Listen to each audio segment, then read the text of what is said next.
참 권순우 기자의 뭐니가 뭐니 볼 때마다 참 아는 거 많다라는 생각이 드는데요. 저희가 저번 특집 시간에 권순우 기자 컨셉이 버럭이라고 했었는데 시간이 가면 갈수록 더 감미로워지는 것 같아서 좀 걱정입니다. 그래도 여러분들 상식 그리고 생활 상식에 좀 도움이 될 만한 소식들 오늘 전해드렸고요. 또 새해 첫 뭐니가 뭐니였죠. 잘 보셨으리라 믿습니다. 자, 이어서 바로 현장 플러스 이어가 보도록 할 텐데요. 조금 역시 암울한 얘기입니다. 국민연금 나올 때마다 좋은 얘기는 많이 안 하게 되는데요. 증권부의 이충우 기자와 함께 현재는 또 어떤 사안들이 핫한지 한번 알아보도록 하겠습니다. 어서 오십시오. 네, 안녕하십니까. 네, 안녕하세요. 국민연금 같은 경우에 수익률 안 좋다라는 얘기는 참 많이 했었는데, 그렇죠. 예, 그런데 또 어제 나온 얘기 중에 하나는 대주주, NC소프트의 대주주로 올라섰다라는 얘기도 나왔어요. 참 요즘에 국민연금이 네, 어떤 기업의 대주주 많이 하는 것 같아요. 아무래도 이제 500조 원으로 기금이 불어나다 보니까 국내 주식 투자액은 늘어날 테고 그러다 보니까 최대 주주로 오르는 일이 빈번하게 일어나고 있는데요. 네. 일단 이제 어제의 상황을 얘기 드리면은 NC소프트가 어제 공시를 냈습니다. 그러니까 최대 주주가 김택신 대표의 9명에서 국민연금으로 변경됐다는 내용인데 국민연금의 지분율을 보면은 13.22%로 올라서 기존 최대 주주였던 김택진 대표의 9명의 지분율을 앞질렀다는 내용입니다. 이게 NC 공시다 보니까 일단 NC의 입장을 들어보면요.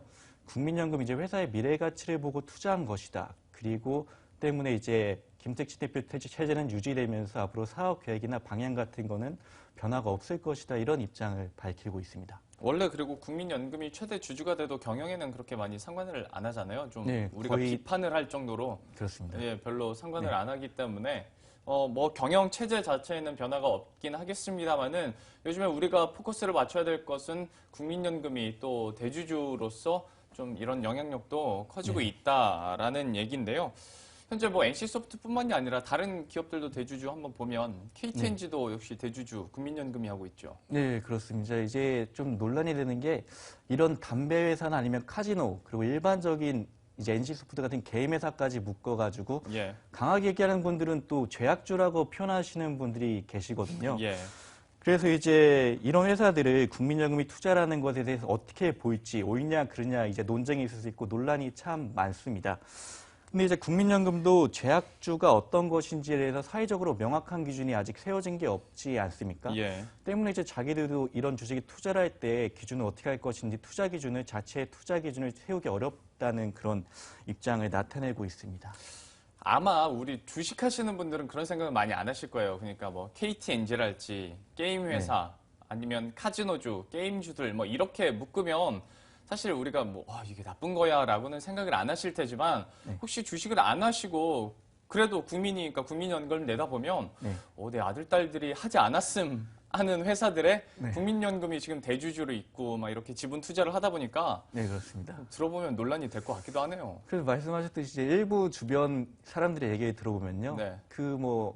게임에 빠진 자녀들 때문에 고민이 깊은 가정들이 상당수입니다. 예. 근데 이제 보면은 예를 들면 NC소프트의 리니지에 빠져서 20, 30대를 허송세월한 자녀를 둔 이런 가정의 사례도 심심치 않게 들리고 있고요. 근데 이런 분들 입장에서 보면 국민연금 내가 매달 내는 보험료인데 이런 게임 회사에 투자를 이렇게 좀 부정적인 시각이 있을 수 있거든요. 근데 이제 국민연금 입장에선 이런 개별 종목에 대한 투자야 향후 주가 전망이 밝다거나 수익률이 좋다고 하면 또 예외로 두기도 힘든 처지 아닙니까? 근데 이제 NC소프트 같은 경우는 이제 기존 최대 주주 지분이 워낙 적었기 때문에 향후 M&A 가능성도 열려 있고요. 국민연금에선 좀 이런 부분도 고려를 했을 것 같아요. 근데 이제 그렇다고 해도 5%를 넘어서 그 일대 주주에 이를 정도로 지분율을 확대할 필요가 있는지까지는 좀 논란이 예고된 상황 같습니다. 예.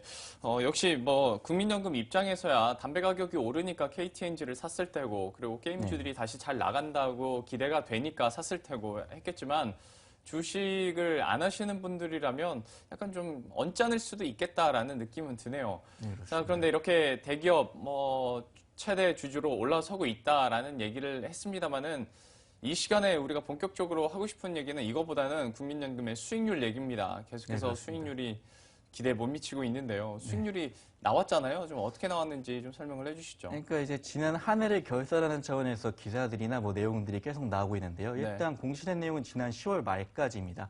그래서 지난 10월 말까지 국민연금이 어떤 성과를 냈는지 보면은 그 500조 원의 자금을 굴리고 있거든요. 근데 지난 한 해만 20조 1천억 원의 수익을 냈습니다. 수익률을 보면 한 4.24% 정도가 되는데요. 네. 근데 이제 연평균으로 따지면 누익적 수익률이 6%에 달하거든요. 그래서 이와 비교했을 때는 좀 부진한 거 아니냐 이런 시각도 있고 또 상대적으로 선방한 거 아니냐 이런 시각이 엇갈리고 있는 상황인데요. 네. 근데 또 따져봐야 될 것이 국내 주식 투자 수익률입니다. 왜냐하면 이게 또 재작년에 국내 주식 투자 수익률을 보면 아예 마이너스로 돌아섰거든요. 마이너스 5.4%를 기록했기 때문에 아무래도 이제 지난해에는 국민연금이 국내 주식 투자 수익률이 어땠는지 뭐 관심이 쏠려 있는 상황이죠. 국내 주식 투자가 자꾸 좀 발목을 잡는 거군요. 그러면 예. 국민연금의 전체 포트폴리오에서 국내 주식이 차지하는 비중이 얼마 정도 되나요? 그러니까 전체 국내 주식 투자액은 한 100조 원 정도 됩니다. 500조 원에서 500조 원에서 이제 100조 원, 예, 뭐 한 20% 20% 정도를 차지하고 있는 상황인데요. 예. 근데 이제 지난해 10월까지 국내 주식 투자 수익률은 4.8%를 낸 것으로 수익률이 4.8%를 낸 것으로 알려졌습니다. 그러니까 이게 재작년과 비교하면 나름 좀 잘한 거 아니냐 이렇게 생각할 수도 있는데 이게 또 시장 대비해서 어떤 성과를 냈는지를 따져봐야 됩니다. 그러니까 주식시장이 좋아서 뭐 성과가 좋았을 수도 있고 주식시장이 안 좋아서 성과가 부진했을 수도 있잖아요. 그래서 예. 국민연금도 보면은 뭐 일반적인 투자 수익률하고 또 시장 대비 수익률을 각각 나눠서 공시하고 있는데요. 그러면 시장 대비 수익률이 어느 정도 되나요? 차이가 예. 많아요?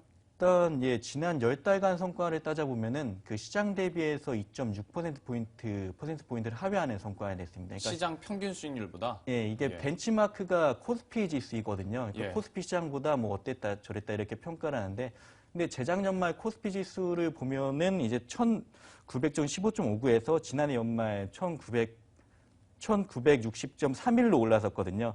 물론 연초 대비 연말에 코스피 시장이 이렇게 올랐는데 뭐 시장을 이기지 못했냐.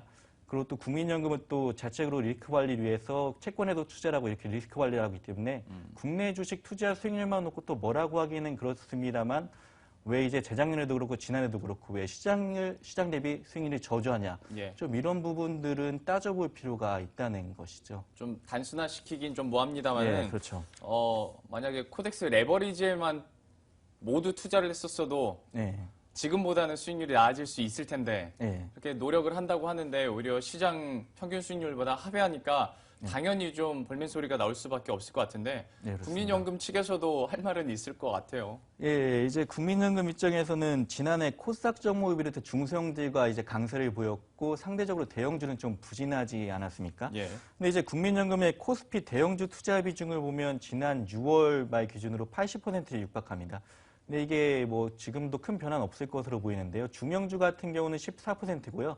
소형주는 1.42%, 코스닥도 적은데 한 4% 정도에 불과합니다. 네. 이렇다 보니까 이런 시장 상황 때문에 시장 대비 상대적으로 저조한 성과를 냈다. 국민연금이 이렇게 주장을 하고 있죠. 대형주 투자 비중이 뭐 압도적으로 많은데 예. 특별히 뭐 이유가 있을까요? 예, 이제 국민연금 보면은 직접 운용하고 위탁 운용으로 나뉘는데요. 네. 그 직접 운용 같은 경우는 코스피 200 지수에 포함된 종목들이 이제 상대적으로 이제 수동적으로 투자하는 방식이고요. 네. 위탁 운용은 이제 말 그대로 그 자산운용사에 자금을 위탁해서 맡기는 운용 방식입니다. 근데 이 직접 운용 방식도 결코 적지가 않거든요. 그 국내 주식 투자액이 아까 100조 원이라고 했는데 정확히 따지면 97조 원인데 직접 운용은 51조고 위탁 운용은 한 46조 원 가량이 됩니다. 네. 근데 이제 코스피 200은 대형주로 구성되지 않았습니까? 근데 기금운용 지침상 이런 대형주에 투자를 하다 보니까 그 두산그룹 계열사처럼 지난해 주가가 급락한 계열사도 어쩔 수 없이 투자를 하는 상황이 벌어지기도 하는데 이렇게 이뿐만 아니라 이런 회사뿐만 아니라 이제 정상적인 궤도를 이탈한 대기업 계열사도 어쩔 수 없이 투자를 하는 이런 일들이 벌어지고 있는 것이죠. 좀 세게 말해서 무능력이 자꾸 확인이 되다 보니까 이래서 네. 또 한간에는 위탁운용 비중을 좀 높여야 되는 거 아니냐라는 얘기도 당연히 나올 수밖에 없을 것 같은데요. 네, 어떤 구조적인 변화를 가지고 와야 되긴 하는데 네 그렇습니다. 기금운용본부에서 어쨌거나 수익률 관리를 하잖아요. 네 그렇습니다. 근데 이게 기금운용본부에서도 딱히 바꿀 수 있는 게 아니라면서요. 이 이제 기금운용본부의 이야기 들어보면 이런 운용 지침 같은 걸 개정하는 것은 그 국민연금 최상위 기구인 기금운용위원회의 몫이다 이렇게 얘기를 하고 있는데요. 예. 근데 기금운용위원회에서 정한 지침에 따라 기금운용본부가 투자를 하는데 그 자체적으로 큰 폭의 변화를 줄 수 없다 뭐 이런 입장이죠. 근데 국민연금의 중장기 투자 지침을 정하는 기금운용위원회 회의는 매년 6월 열리거든요. 따라서 한동안 이런 투자 방식을 유지할 수밖에 없고 그런데 이런 투자 방식도 또 쉽게 바뀌지 않을 것으로 보입니다. 그 기금운용위원장이 복지부 장관이거든요. 예. 또 기금운용위원회는 또 복지부 산하기구이거든요. 근데 이제 안정적인 투자를 중시할 수밖에 없는데 일반적으로 대형주 투자는 좀 안정적이다 이렇게 생각할 수도 있지 않습니까? 네. 근데 이런 믿음이 좀 쉽게 깨지지 않을 것이다 이런 관측들이 나오고 있는 상황입니다.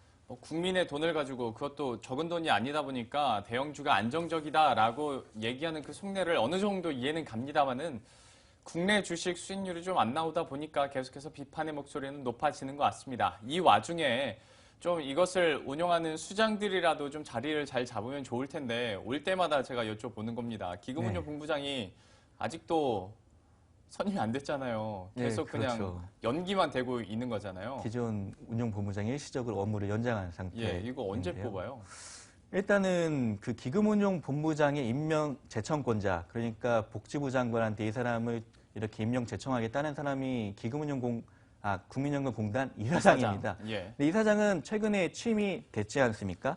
근데 이제 새로 취임한 이사장조차 순탄치 않은 행보를 예고하고 있는데요. 그 보면은 공단 노조원들이 문영표 전 보건복지부 장관이 공단 이사장으로 취임했는데 그 문 전 장관이 예전에 그 국민연금의 불신을 조장하는 듯한 발언을 했거든요. 사적 연금 제도에 대해서 옹호하는 발언을 하게 됐고요. 때문에 이제 공단 노조원들이 이런 발언들에 대해서 사과를 하라 이렇게 요구를 하면서 출근 저지 투쟁을 벌이고 있는 상황입니다. 그래서 예. 공단 노조원들의 마찰 때문에 상당히 골머리를 앓고 있는 상황인데요. 문 이사장은 이제 전주 본사로 현재 출근하지 않고 국회 취임 인사를 하고 다니고 있어서 뭐 당분간 이렇게 직접적인 충돌은 피할 것으로 보이는데 그 이제 저조한 수익률부터 주요 경영진의 인선과 역할에 이르기까지 그 국민연금을 둘러싼 이런 문제 국민들의 고민이 좀 깊어지는 것으로 보입니다. 아무래도 지금은 이사장코가 석자다 보니까 제대로 운영이 잘 안 되고 있는 것 같은데요. 집안에 이런 내용들을 겪다 보니까 수익률이 저조한 것은 어찌 보면 참 당연하다라는 생각도 드네요. 전반적으로 국민연금 어떤 수익률 문제나 그리고 인사 문제에 대해서까지 저희가 한번 체크를 해드렸습니다. 이충우 기자와 함께했습니다. 고맙습니다. 네, 감사합니다.